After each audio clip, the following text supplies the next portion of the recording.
Welcome to Section 2, Lab Measurements. The objective of this course, or this lecture, is to familiarize the analyst with common lab measurement units such as the metric units, temperature units, weight units, volume units, concentrations, and pH. Let's get started with discussing the difference between English units and metric units. If you're living in the United States, odds are you've been using English units. This would be pounds, Fahrenheit, cups, pints, etc. Measurements in the lab, or at least the analytical world in general, are determined in metric units. I'm sure there are exceptions to this rule, but generally speaking. You may already be familiar with certain metric units. Do the terms kilogram, gram, Celsius, liters, milliliters, milligrams, does that ring a bell? If yes, these are all metric units. We'll cover this in more detail in a moment, but there's a good chance that long-term you may actually end up finding metric units to be easier to use than English units. This is partly because everything in the metric unit world scales in multiples of 10, as you'll see in a moment. Now, here's an example of English units on a random bottle I found lying around. 16.9 fluid ounces, 1.05 pints. These are all English units. You will rarely see them in the analytical world. On the other hand, terms such as ml, which stand for milliliters, sometimes also just called mils for short, are examples of metric units, which are almost always used in this world.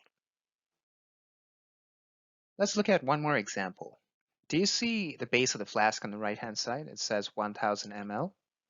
This 1000 ml refers to 1000 milliliters. Again, you could simply call this 1000 mils for short if you wish. Let's discuss some commonly used lab temperature units. Odds are the single most common unit you will encounter is degrees Celsius, as shown over here, degrees C. You may be used to using Fahrenheit, which is degrees F, but again, in the analytical or lab world, we use metric units more often. Odds are you will encounter degrees C. There's a chance that you may also encounter Kelvin, which is a different scale of measurement. It is designated by simply K. Now, Celsius measurements are simple. Simply put, water freezes at 0 and vaporizes, becoming steam at 100 degrees Celsius. Let's look at our mock thermometer here. As I mentioned earlier, water freezes at 0 degrees Celsius. Below 0 degrees, you got ice. Water boils at 100 degrees Celsius. For reference purposes, room temperature is about 25 degrees Celsius. And if you're interested in cooking, eggs cook at about 71 degrees Celsius. Occasionally, you may need to convert between Celsius and Kelvin, but the good news is that this conversion is quite simple. To convert a Celsius value to Kelvin, simply add 273 to the Celsius value. This is a good approximation. For instance, at 0 degrees Celsius, which is a freezing point of water, if I wish to view this in Kelvin, simply add 273 to generate a final value of, surprise, surprise, 273 Kelvin. Similarly, 50 degrees Celsius, which personally would be really uncomfortable, for a human anyway. To convert this to Kelvin, again add 273 for a final value of 323 Kelvin, and so on and forth. Let's try this the other way around. What if I need to convert a Kelvin value to Celsius? No problem. Do the exact opposite steps as you did before. Before, to convert Celsius from Kelvin, you added 273. Now simply subtract 273 from Kelvin to convert it back to Celsius. For instance, 273 Kelvin, subtract 273 from that to give you a net Celsius value of 0 degrees Celsius. Water freezes. Similarly, if you have a temperature of 373 Kelvin, subtract 273 to give you 100 degrees Celsius. Water boils. Let's talk a bit about laboratory weight units. Now, common lab weight units are going to be in kilograms, designated by kg, grams designated by G, milligram designated by mg, also called mig, or microgram designated microgram. Kilogram is a large quantity, and as you go down the list on the right-hand side, from kilogram to gram to mig to microgram, you're getting towards smaller and smaller quantities. Now, converting from kilogram to anything else is quite straightforward, usually in multiples of 1,000. So to get from 1 kilogram to 1 gram, simply multiply 1 by 1,000. What do you get? 1,000 grams. So 1 kilogram is 1,000 grams.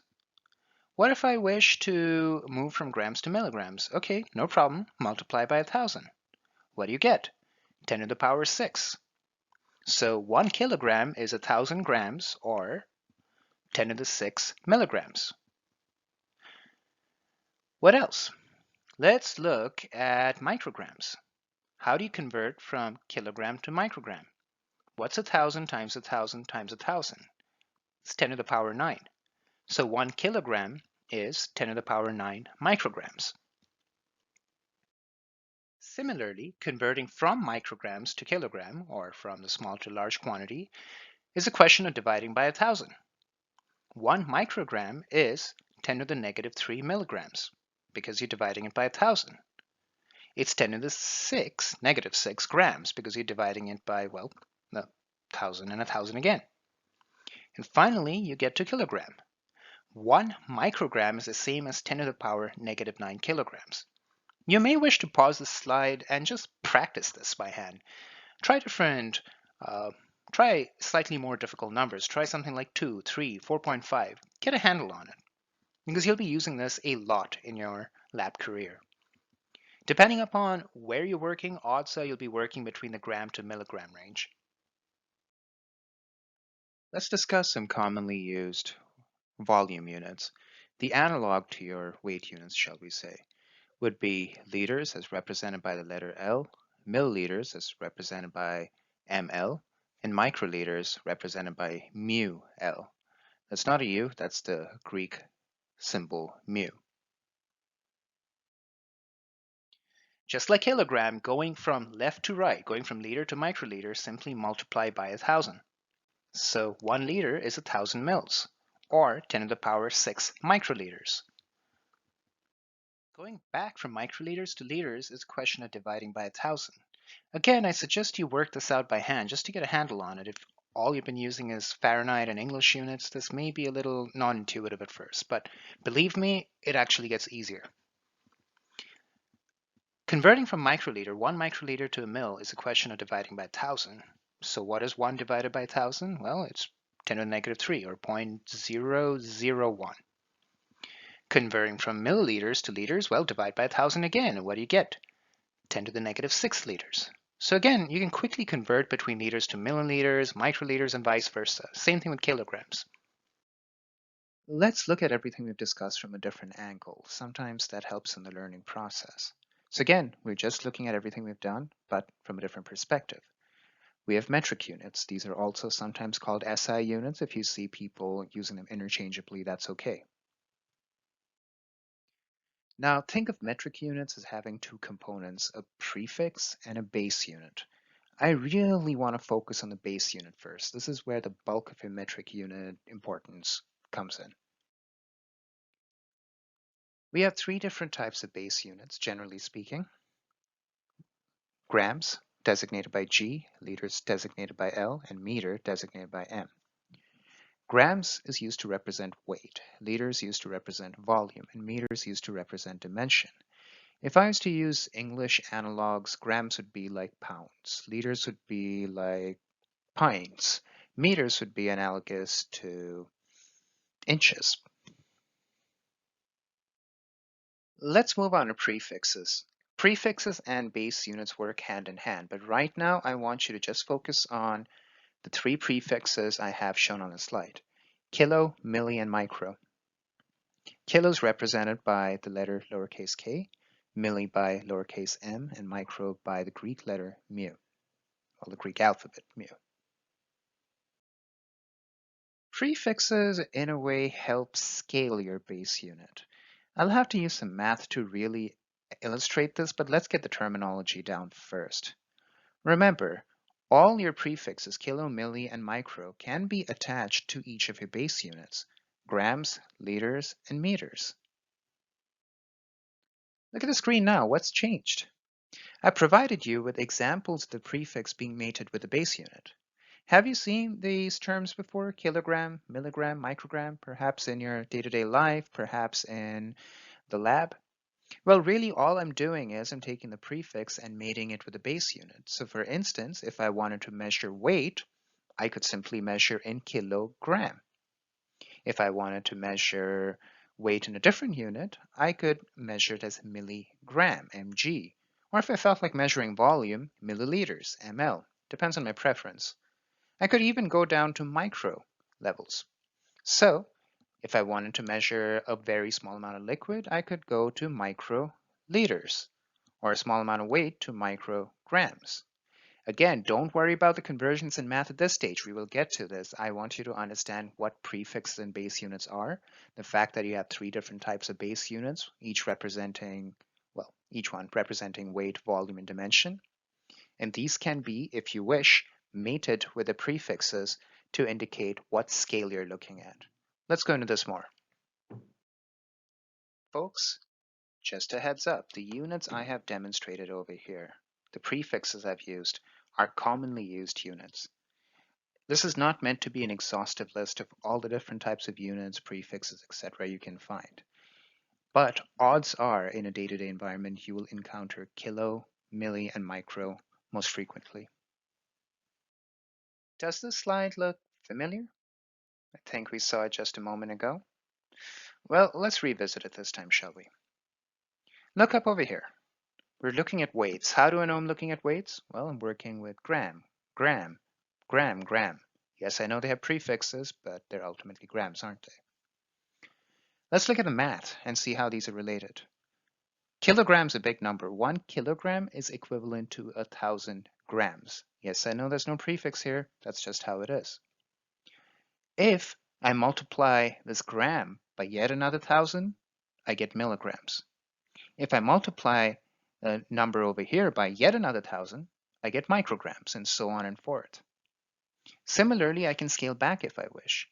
To go from micrograms to milligrams, simply divide micrograms by 1,000. To convert from milligrams to grams, again, divide milligrams by 1,000. To convert grams to kilogram, well, take your gram and divide that by 1,000. So again, it might help to use some pen and paper and just work this out. Now let's look at volumes. Liters is my big boy over here. 1 liter is the same as 1,000 milliliters. I'm simply multiplying liter by 1,000. To convert milliliters to microliters, again, take your milliliter quantity and multiply it by 1,000 to get microliters. What if I wanted to convert liters to microliters directly?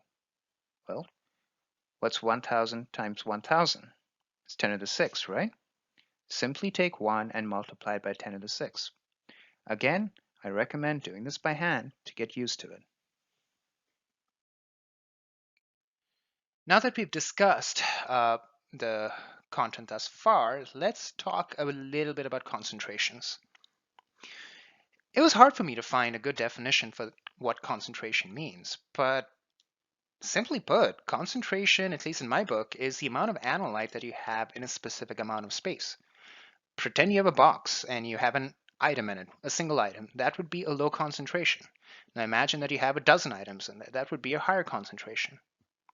The space can be solid, liquid, or gas. Let's go over this again. Let's try this again. We have an analyte shown in the image below. Nice little spark. And we have a space. This space is basically a beaker filled with some water. Just a little bit of analyte in that space, that would be considered low concentration. Take a bunch of analytes and start crowding up the same space, and you got a high concentration. This is important to understand, folks. You'll probably be using concentrations left, right, and center in your careers. Simply put, less stuff in space is low concentration. More stuff in the same space is a higher concentration. Let's talk a bit about concentration units. Let's try getting a handle on what's happening here. Now, concentration units vary dramatically. There are so many different types: ppm, ppb, parts per billion, parts per this, parts per that, milligrams per liter, percent weight, grams per kilograms. They can be all over the place, but there's a simpler way to look at it. Think about, what are you looking at? Are you looking at a concentration that's weight to weight? So are you perhaps looking at micrograms of analyte and grams of salt? Are you looking at weight volume? Are you looking at perhaps micrograms of analyte in a couple of hundred mils of solution? Are you looking at volume to volume? Are you looking for a couple of mils, not grams or micrograms, a couple of mils of analyte, assuming analyte's liquid, in a couple of hundred milliliters of space? Let's try putting this together. Okay, weight concentrations are commonly defined in parts per unit. Where am I going with this? Talk about parts per million, ppm. 1 ppm is 1 part analyte in the million parts stuff, or your matrix, or your salt, or whatever you're measuring it. I've tried graphically depicting that by 1 spark below in a box full of sand. So for instance, 1 microgram of sodium in a gram of your drug substance, if you're in the pharmaceutical sector, would be 1 ppm. Why? Because you have 1 microgram of your analyte sodium in a million parts, or 1 million micrograms of your drug. This gets a little crazier when you go to parts per billion, which, as the name suggests, is 1 part analyte in a billion parts matrix, or stuff. So again, my example would be 1 microgram analyte, in this case sodium, in 1 kilogram, or a billion micrograms of drug substance. Think of it as a drop of salt or a drop of a spice in a swimming pool. Now let's talk a little bit about a hybrid situation. Thus far, I have been mostly talking about analytes, solid analytes that would effectively put into other solids. What if you have a solid being dissolved in a liquid? How do things change then? Well, let's talk a little bit about percent concentration in water. If someone comes up to you and says, hey, I need an X% solution, what they mean is, usually, they need X grams of analyte dissolved in 100 grams of water. Okay? But if you realize that the density of water is 1, 100 grams of water is the same as 100 mils of water. So when someone comes up to you and says, I need an X% solution in water, what they mean is really X grams of analyte dissolved in 100 mils of water, because it's the same as 100 grams. Let's say I needed to prepare a 5% NaCl solution in water. Keep in mind, NaCl, sodium chloride, is salt, literally the salt that's used in cooking. Obviously, I would not use cooking-grade salt in a lab situation. You would specifically buy, purchase, and store analytical-grade NaCl. In any case, to prepare a 5% NaCl solution, I would weigh 5 grams of NaCl into a 100 ml volumetric flask. I would bring the flask up to volume, 100 mils, and then dissolve the NaCl by means of your choice. Why does this work? Well, in this case, density works in our favor. 100 mils of solution, water in this case, is the same as 100 grams of solution. Now be very careful here. Thus far, I've been talking about dissolving solids in water. If your solvent is not water, the density is likely not 1, right? Which means 100 grams of your solvent may not be equivalent to 100 mils of solvent. So be very careful. Now, let's talk about weight volume concentrations. Weight volume concentrations are also commonly defined in parts per unit. For instance, ppm, or parts per million. 1 ppm is 1 part analyte in a million parts solvent. Now, I know a few slides ago we were looking at weight-weight situations, so it'd be 1 part analyte in a million parts of your solid salt, or whichever thing you're dissolving it in. Over here, we're talking about weight volume, not weight-weight. So for instance, if someone comes up to you and says, I need a 1 ppm solution of sodium in water, what they mean is they need you to put 1 microgram of sodium in a total 1 liter of water. A bit like adding a drop of salt to a glass of water.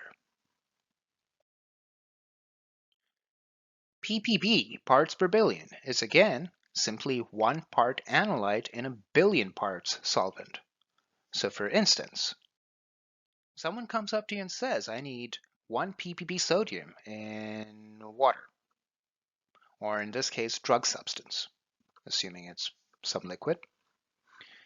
That means they're looking for 1 microgram sodium in a liter of this drug substance or solution. Again, we're talking weight volume here. Weight is similar, but not the same.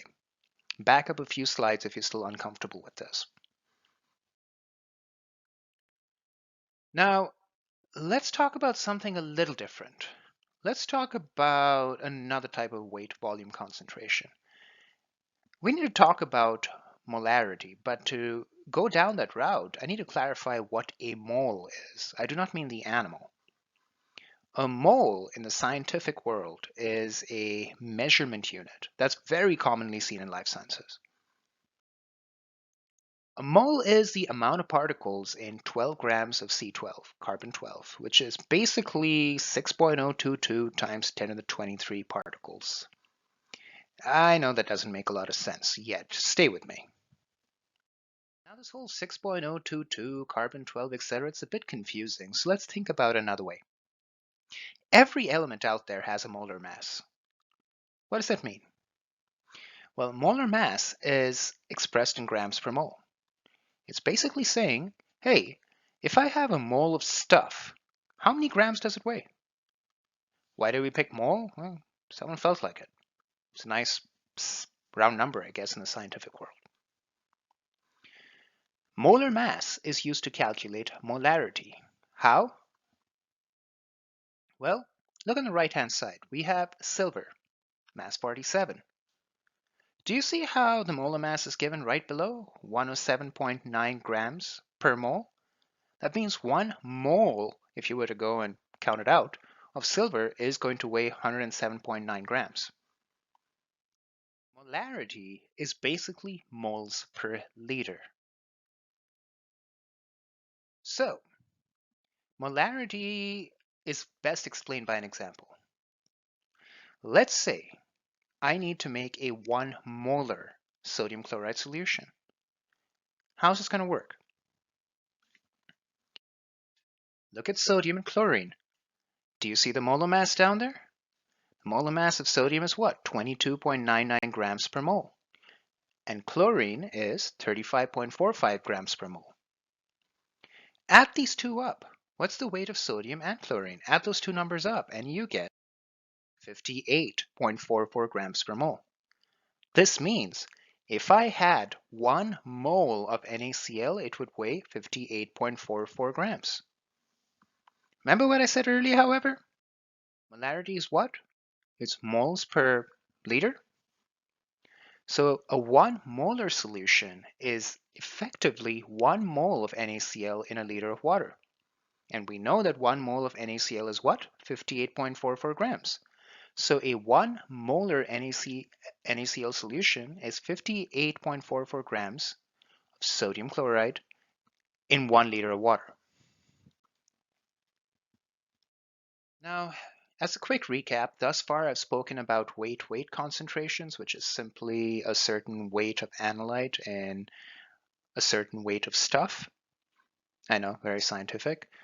Weight volume, which is again a certain weight of analyte in a certain volume, a certain milliliters or liters of solvent.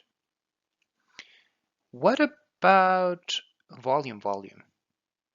Well, volume concentrations are commonly defined in percentages. Simply put, if I walk up to you and say, I need you to make an X% analyte solution, volume. So for instance, you're adding two solutions to each other. What I mean is that I need you to make a mixture that's X% analyte and everything else, 100 minus X%, should be solvent.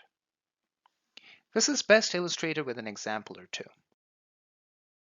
For instance, let's say I need you to prepare a 5% ethanol in water solution. What I'm requesting is that you have a final solution that's 5 milliliters ethanol in 95 milliliters of water. Well, about 95 milliliters of water. I'll get to that in a moment.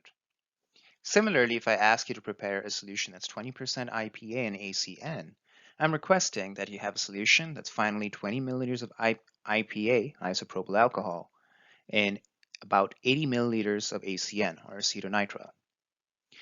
Let's change the units up a bit. Thus far, I've been using milliliters, but what happens if you switch to liters, for instance?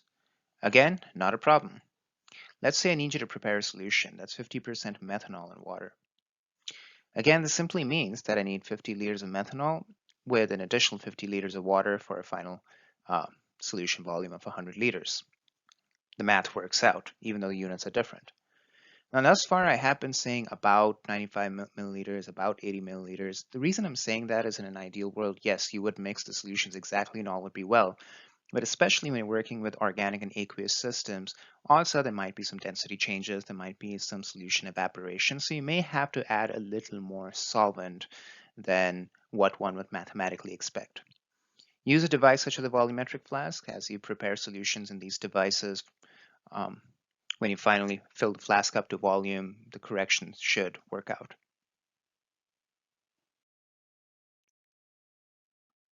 pH is something else altogether. It's a measurement of solution acidity or basicity too, quite honestly. Here's the deal.